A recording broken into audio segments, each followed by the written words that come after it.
We're very excited to be working with Microsoft. And we were just talking earlier, you've had a fascinating journey at Microsoft, right? Working for all three CEOs, not always in marketing. So I thought it would be great if you could just tell the audience a little bit about that, because I just found it so fascinating. Sure, Shane, thanks. So I'm Colleen Tyler. I lead our global partner marketing and GTM organization.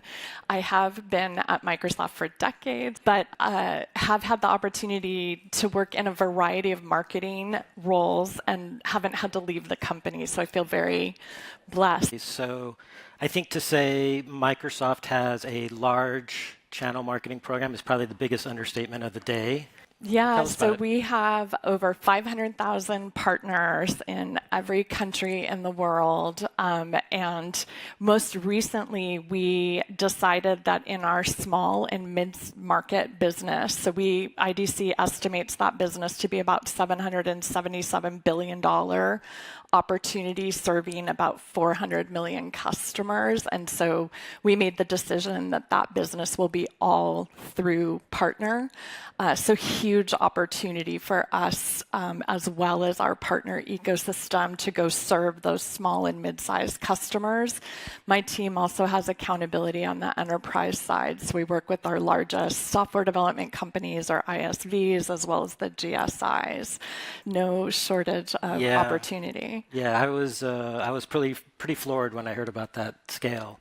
But I think that leads us, it's a great segue into, with 500,000 partners, obviously differentiation is probably a huge thing for them, right? Of course. So is that one of the top things that you see, or, when you talk to partners, how can they differentiate themselves? Yeah, so of that 500,000, we only manage a couple thousand of them. So the bulk of our partner ecosystem is interacting with us online or through distribution or through, Leslie talked about the ecosystem approach.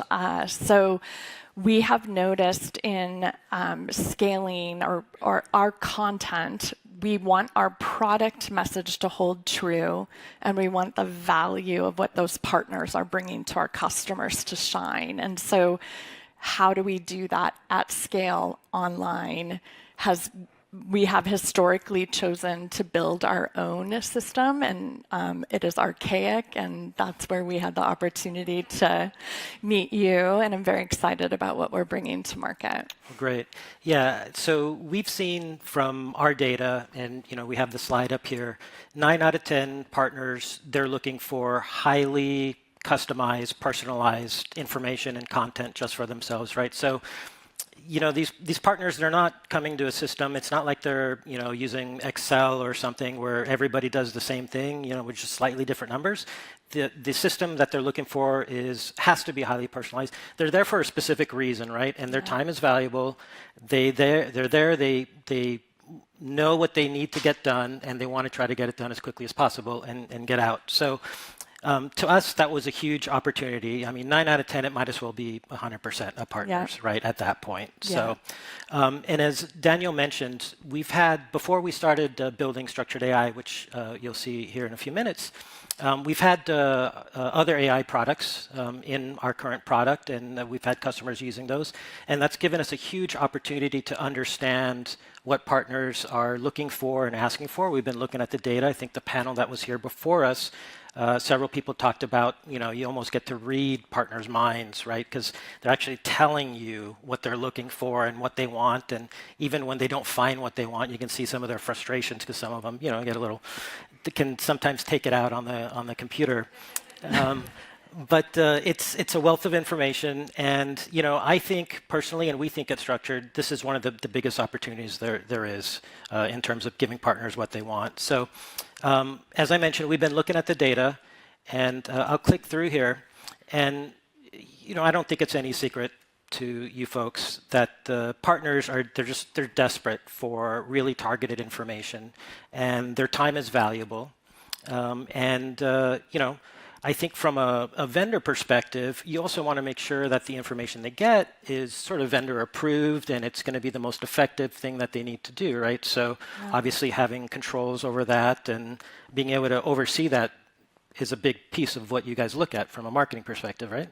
We do. And I think the other thing, like we have a very valuable brand that partners want to leverage. And so I think Udi talked about like, how do you manage that brand while letting tens of thousands of partners take that same brand to customers is really important.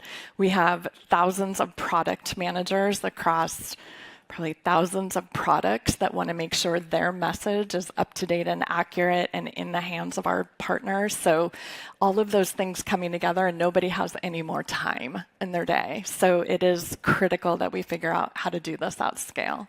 Yeah, and I think that's an important point because even if you don't have the AI tooling there today, that doesn't mean your partners aren't using AI elsewhere, right? Correct. There's in every organization, if you don't have the AI tooling formalized and there's shadow AI, right? Everybody's pasting stuff in the ChatGPT, right? And when they do that, number one, you can't control the response, right? You don't know if it's on brand or if it's going to be harmful, to the brand or to the mission, and you don't get any of that data. You don't get to see what they're asking for, right? And so I think having that accessible in the platform that they're coming to look for their content and other things is critical. So, we looked at the data, and these are the top three. So obviously this doesn't add up to 100%. So we found that about a third of partners that come in, a third of the partner needs in terms of what they're looking for, it has to do around content and creation, right? I mean, that's no surprise. That's kind of what, the core of the platform. But then we also found some interesting things. Another quarter, so 1 out of 4 partners are coming in, and maybe they're not looking for anything specifically from a actionable marketing standpoint right then and there, but they want product information. And, it seems, we were surprised by it because product information is out there on the web, right? You would go to the website or, the vendor's website and you would get product information or any of the other materials that you have. But, no surprise, people don't want to read all that, right? They just want to know. So we've seen in our platform, partners come in and just ask for like really direct product information about specific products that maybe have nothing to do with marketing, but they're there. So that's got to be another huge opportunity too, to sort of consolidate a lot of information in the one place for partners, right? Yeah, and I think that's the beauty of AI, right? So you can point the AI and train the AI. We have so much governance. So we spend time, money, and humans on governing content, or did until AI came along. And so the opportunity to take down content that is no longer relevant, or product messaging that we're updating all the time based on data we get. And I want my partners to have the latest at their fingertips. So this is another great opportunity. I think the other thing, Microsoft has lots of different ways to get in the door digitally. And so having services that bring information together about the product and the partner program together is also very exciting. Yeah, and I remember talking to your team, one of the things that I came to find out was when it comes to product information, Microsoft has such a vast catalog of products and product information that one of the biggest uses of AI inside Microsoft is just to maintain the product information itself, right? It is, yeah. And it's so ironic that AI is being used for that, but then it sort of stops, and the partners aren't necessarily getting the benefit of AI to help them understand that product information. So that's a huge opportunity. That's my goal. Yeah. We are working on, I think, Leslie talked about 26. There's 15 major AI investments just on this small and mid-sized market opportunity to try and unlock the different sales scenarios, and it's all through partners. So I'm very excited because it's all in our space. Right.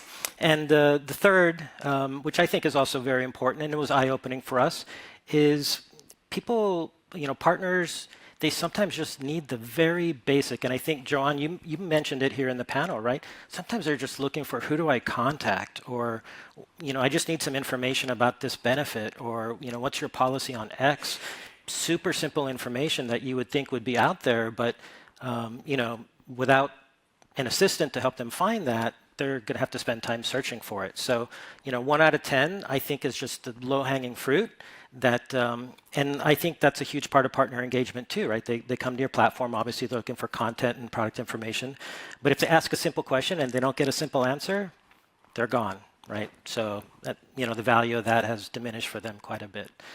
Okay, so this is, the partner logs in, they land on your partner portal. And this top part here, I think, and we think, is probably the most impactful, lowest hanging fruit thing that you can do today to your partner experience, right? And it's just putting AI front and center. And you have to have the right AI, like we talked about. The AI has to work, has to give them the right information back. But beyond just from an information and content, finding or discovery standpoint, the beauty of this too is the onboarding process for your partners has become zero effort now, right? Everybody knows how to type in a prompt. You don't have to onboard your partners and have an elaborate walkthrough of your programs and your platform or your portal anymore. And these are the steps that you need to take. Now the partner can just come in and start on day one with what they want. So I'll show an example. As I type, one of the funny things that we found is one of the hardest things to do with AI is to just figure out what the user's typing in, because spelling. It's funny when a human talks to a computer, it's like spelling goes out the window and grammar goes out the window. So it's actually one of the hardest problems in AI is to figure out what a person's asking for. But I'll be nice and try to be specific here. So I'm going to say, and we loaded this demo with information from structured AI. So it's all about structured AI right now. So I'm going to say I need an email campaign for structured AI data and let's call it BI and AI solutions. Okay, so imagine this is the first time the partner's logged in. They can scroll down and look at your portal and read the material, but let's say they're there for a reason and that's what they're there for. So I'll submit that prompt, and immediately you go to our AI agent here. And there's several different agents in the platform, and also you'll have the ability to not only modify these agents, but also build your own, and we'll help you with that as well. So they can be very, very custom tailored to your organization. So I said I need an email campaign, and rather than just searching on the keyword email, we've actually surfaced recommendations based on what the partner is asking for. And now the nice thing too is by the time the partner gets here, we already know a little about them. We know their email they logged in with and their domain name and their partner organization. So we're able to crawl the web and understand a little bit about the partner as well. So we're not just giving them the same generic information everybody else would get, right? So right off the bat, here are some relevant recommendations. So rather than the partner having to look through a list and try to go into each one and figure it out, now they can just see a sort of a small list of the best recommendations. So in this particular, it looks like an email about calculating. So that seems related to data and BI. So I'm going to go ahead and go into that. And of course, they can see the preview of the email, make sure it's what they were looking to do. And from there, they say, OK, I like this. I'm going to go ahead and activate it. And again, so AI is basically infused into the whole platform. There's nothing that you can do. Well, I shouldn't say that. There are some things that you can do that don't use AI, but all of the primary flows in the platform are all AI-based. So the AI is always helping the user in the background. So we've come in and we've activated this email. And you can see the AI is now asking the user to customize the email. So they want to personalize it for them. So we'll just answer these.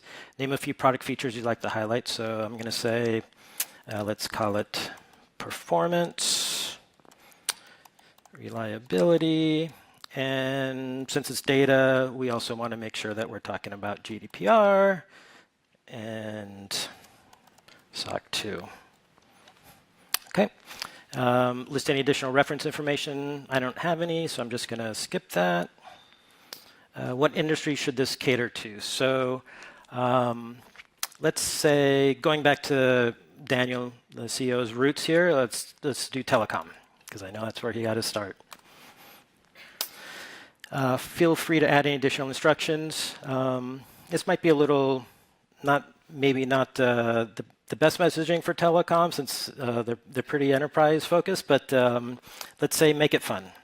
Because I was inspired by the first presentation, right, of Gong, and about how don't do normal things, right? So let's make it fun. And I'll submit that, and it's ready to go. So now the AI is going to take all of that.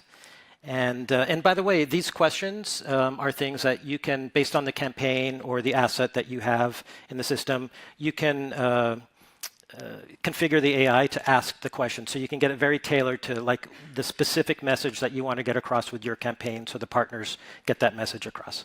So here you can see it's customize it, elevate your telecom experience. And I think we're talking about compliance and data security. And so, yeah, so it's done a pretty good job of customizing things. Now, we also talked about, I heard earlier, which I think is huge, is that you shouldn't just use AI for everything, right? So AI gets you, let's say, 80, 90% there, but the human really needs to come in and do something. So I'm just going to go ahead and save this, and I'll show you the fact that you can still come in, just like in a traditional way. You can still do all your editing and all your drag and drop if you want to add text and different areas of this, right? So you can still come in. Maybe you're inspired by this, but you have a specific thing you want to say, so you can come in and customize that. But I'm not going to do that here. I'm going to go ahead and prepare to schedule this campaign. And so the system will then walk you through how to best schedule the campaign. So in the details, the AI will help with the subject line based on the information that you've put into the email. Of course, you've got the sender information. It knows who I am, so it pre-filled it out there for me. But I'll go ahead and go. Here's where you would upload your audience, or you'd pick the audience, whether you have a list of leads or just contacts in the system. I don't have it in here, so I'm going to skip it for now. And then the settings. So do I want to get summary notifications about unsubscribe? Sure. Send me a summary report. I definitely want that, so I'll select those.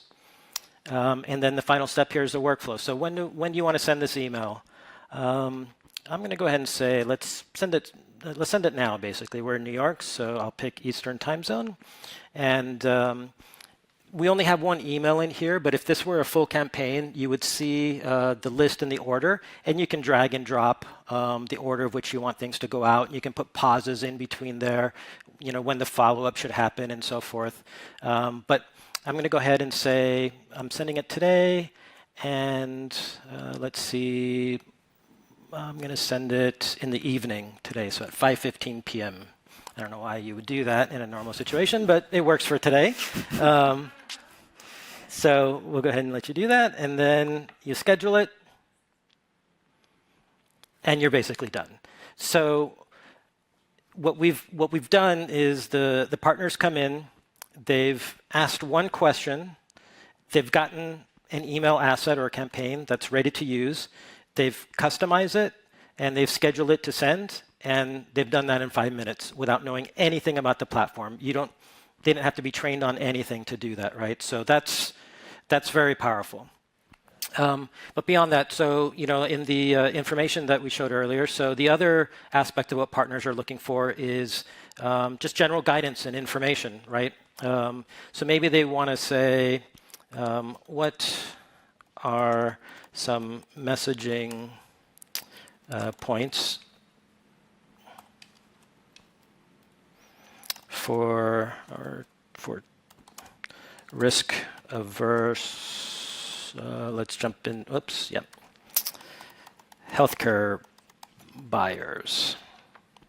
And so we'll be able to ask the AI that, and it'll go out and it'll look in the knowledge that you've uploaded. If you are a vendor or an organization that targets healthcare, you can load up all your talking points on healthcare.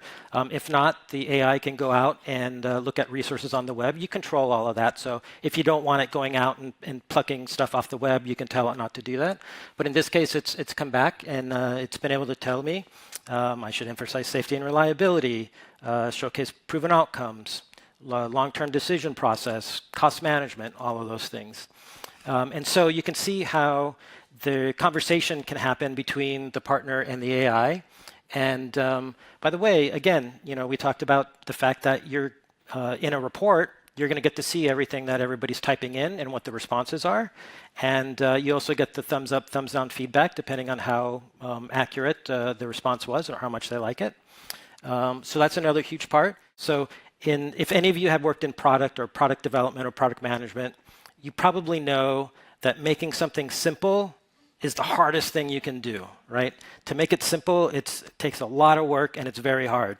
So I don't want you to be underwhelmed by this, but I'm going to say, who do I contact for more information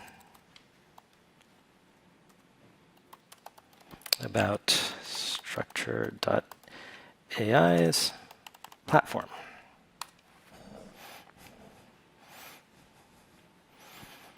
And so the AI is going to go off and think. And of course, we're not a big organization, so there's not a lot of different places you can ask for information. So it said to talk to sales, and it gave the phone number. But imagine, you have like Microsoft. There's many different areas of the program, different people that you might need to contact for MDF versus other things. So the AI, of course, knows all that and can put the partner in touch with the right person at the right time, and you don't lose their engagement and so they're not moving on to something else, and you actually, can capture what their intent right there and there.